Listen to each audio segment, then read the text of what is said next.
Mesdames et messieurs, merci de nous rejoindre sur Africa 24. Bienvenue à ce nouveau numéro de décryptage qui reçoit Mesmin Komoé. Il est le président du conseil d'administration de la MUGEFSI, Mutuelle Générale des Fonctionnaires et Agents de l'État de Côte d'Ivoire. Ancien secrétaire du MIDD, Mouvement des instituteurs pour la défense de leurs droits, il est passé du mouvement syndical au mouvement mutualiste. Il a engagé des réformes dont certaines sont contestées, comme la carte intelligente. Nous parlerons également de l'avenir de la MUGEFSI avec l'arrivée prochaine de la couverture maladie universelle. Pouvez-vous nous présenter la MUGEFSI? Eh bien, la Mutuelle Générale des Fonctionnaires et Agents de l'État de Côte d'Ivoire est une mutuelle sociale régie par la réglementation UEMOA, la réglementation 07. Elle vise à apporter aux mutualistes ainsi qu'à leurs ayants droit une réponse à leurs besoins sociaux. Et c'est dans ce cadre-là que elle gère à leur profit 3 régimes, mais il faut rappeler que la MUGEFSI est la deuxième plus grande entreprise mutualiste au niveau de l'Afrique et la première en Afrique noire francophone. Elle a à peu près 1 million de bénéficiaires et adhérents. Elle dispose également de à peu près une quarantaine d'agences à l'intérieur du pays et son réseau de soins comprend environ 6 000 prestataires. Quelle forme prendra votre politique de lutte contre la fraude?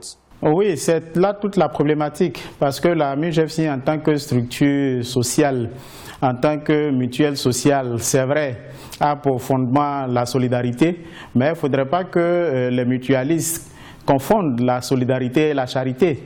La MUGEFSI n'est pas une œuvre caritative, donc la solidarité doit s'exercer entre les membres de la MUGEFSI ainsi que leurs ayants droit.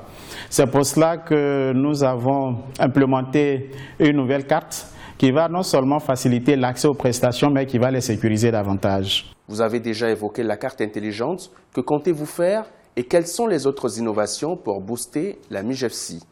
Oui, absolument. Une des réformes également importantes que le conseil d'administration est en train de mettre en œuvre, c'est la prise en charge des fonctionnaires en attente de leur premier mandatement.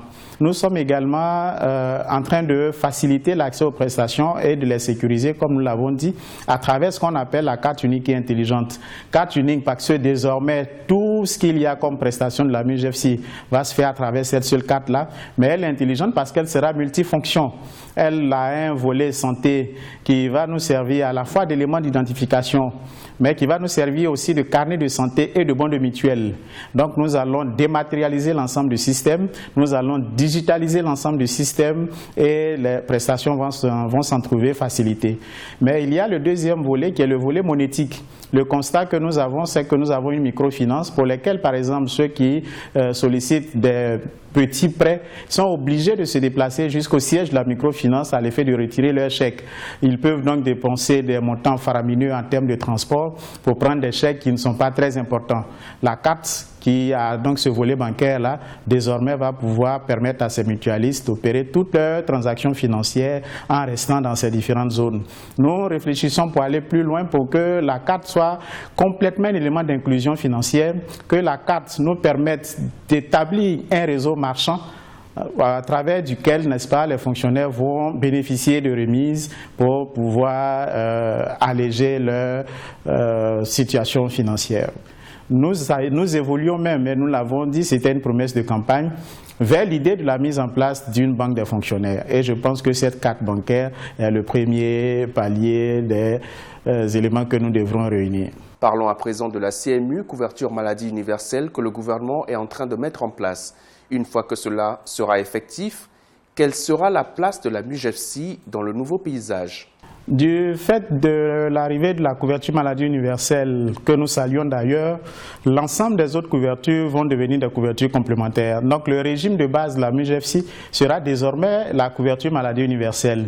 Et le gouvernement nous a autorisé à mettre en place un régime complémentaire obligatoire qui va venir prendre en charge, n'est-ce pas, tous les actes que la CMU ne pourra pas prendre en charge. Et c'est pour cela que nous avons, à l'issue des différentes études actuarielles que nous avons demandées, établi que la cotisation actuelle pour la MUJFSI, qui devra désormais servir à la fois pour la CMU et pour la complémentaire obligatoire à mettre en place, ne sera pas suffisant si des efforts ne sont pas faits.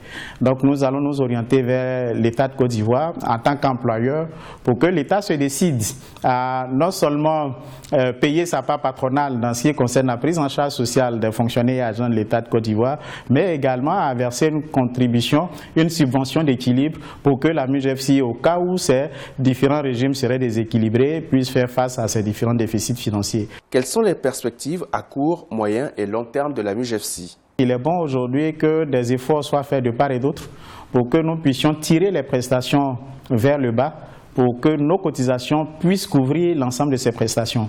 Parce que la réglementation nous fait interdiction, et nous trouvons que cela est juste, d'utiliser les ressources des autres régimes, notamment le régime principal, pour venir combler les déficits de ces différents régimes complémentaires.